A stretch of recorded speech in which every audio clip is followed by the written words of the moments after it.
नमस्कार दोस्तों, आज के हमारे इस वीडियो में हम आपके लिए भाई बहन के पवित्र त्योहार रक्षाबंधन की एक बहुत सुंदर कहानी लेकर आए हैं। एक समय की बात है, किसी नगर में एक साहूकार के 3 बेटे 3 बहुएं रहते थे।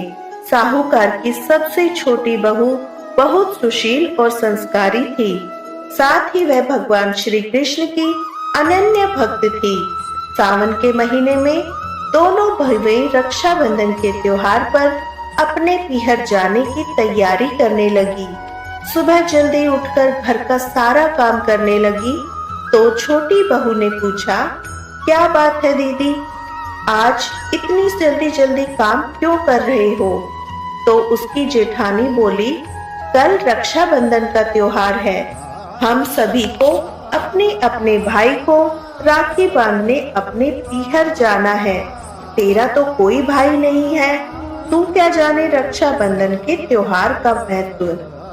भाई बहन के रिश्ते का महत्व छोटी बहू को यह बात बहुत बुरी लगी और वह भगवान श्री कृष्ण के प्रतिमा के समक्ष खड़ी होकर खूब रोई और बोली, यदि मेरा कोई भाई होता तो मैं भी अपने पीहर जाती।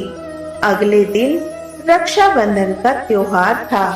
सुबह सुबह उसके घर उसके दूर के रिश्ते का एक भाई आया और आकर साहूकार से बोला, यह मेरी बहन है, मैं इसके दूर के रिश्ते का भाई हूँ और इसे रक्षाबंधन के त्योहार पर अपने साथ अपने घर ले जाने आया हूँ। तब साहूकार का बेटा बोला, लेकिन इसका तो कोई भाई नहीं है, तुम कौन हो? उसके समझाने पर साहूकार और उसका बेटा मान गया और छोटी बहू को उसके साथ भेजने को तैयार हो गए। परंतु छोटी बहू के पति के मन में कुछ शंकाएं थी। वह बोला, आप इसे ले तो जाइए, परंतु इसे वापस लेने मैं स्वयं आऊंगा। ऐसा कहकर उन्होंने छोटी बहू को उसके भाई के साथ रवाना कर दिया। रास्ते में चलते चलते छोटी बहू ने अपने भाई से कहा, भैया तो इतने सालों तक कहाँ थे और पहले मुझसे रक्षाबंधन के पर्व पर क्यों नहीं मिले और कभी राखी बंधवाने क्यों नहीं आए? तो उसका भाई बोला, बहन मैं 7 समंदर पार देश में कमाने गया था। अब यह दोनों अपने घर पहुँचे तो घर में भाभी ने अपनी ननद का खूब स्वागत किया, आवाभगत करी। फिर उन्होंने रक्षाबंधन का त्योहार मनाया। ऐसे ही हंसी खुशी समय बीतता गया। एक दिन छोटी बहू का पति उसे लेने उसके घर आया। महल जैसा घर और ऐशो आराम देखकर वह चकित रह गया।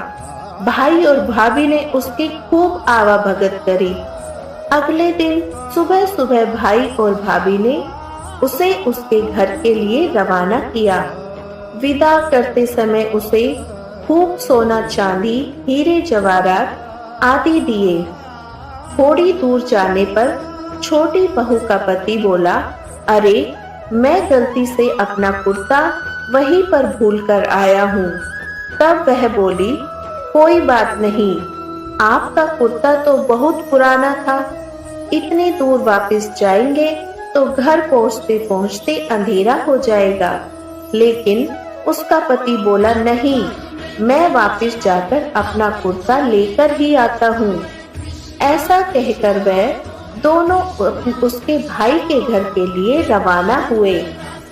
जैसे ही भाई के घर के पास पहुँचे तो वहां पर उन्होंने देखा, भाई के घर की जगह महल नुमा घर नहीं, एक पीपल का बड़ा सा पेड़ है और उस पेड़ पर छोटी बहू के पति का कुर्ता टंगा है। यह देखकर वह बहुत नाराज हुआ और अपनी पत्नी से बोला, यह काला जादू है। कौन था वह आदमी जो तेरा भाई बनकर तुझे यहाँ से लेकर आया था? मुझे तो शुरू से ही शक था, इसीलिए मैं तुझे लेने आया। बता कौन था वह? वह ऐसा कहकर वह छोटी बहू को मारने लगा। इतने में तेज प्रकाश के साथ भगवान श्री कृष्ण वह स्वयं प्रकट हुए और बोले, मत मारो इसे, यह मेरी बहन है। हर साल रक्षाबंधन के त्योहार पर यह मुझे राखी बांधती आई है और अब मैंने इसका भाई होने का फर्ज निभाया है, इसीलिए मैंने अपनी बहन माना है।